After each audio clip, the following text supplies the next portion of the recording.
kudarika ndopenyo yacho nokuti inenge ichitori ndopenyo yakaita sei yakaungana ndio masinotangira saka izvo zvandirika unofanira kuti munhu ari padhuze neweka atitopera kure because unenge uchisunza anonzi mataushuka matambuliki mutariko wamatende yamafarwa ukona unochigumana kudai shoka akazi kufara zio inonzi amai batai mwana titambesi zvinenge zvatanga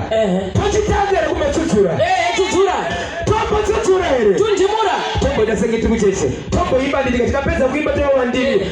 iko zvinozvika ndikukumbira kuti munhu wese paanenge ari chikana chaita zvatikuitaka anongorova pfuti achidziridzira mudenga kuti kana paine mhepo dzimwe dzaita sei dzatiza handiri asimudza mubhadha tirove iwe handiri yaiwe dzambada ndirove takumira handiri yambaika hondirove iwewe handiri yaiwe hondirove iwewe handiri yaiwe hondirove amaikani handiri yambaika ndirove pakatikatika simudza mubhadha pakatikatika simudza mubhadha pakatikatika simudza mubhadha pakatikatika simudza mubhadha simadzikatika kana zvichinge zvadaisoka ndaona amai varapa machiwerero vari kuita muzura wachonaka vari kuratidza kuti denga rapinda mukati matiri takuchizadzisa nendimi yadirika ndimi achatipfuura ndiani munhu wese pauruka kwachipfuura kuona mai wapise machataira yadirika vari kushedzera kuti vachatipfuura vachinovera pasi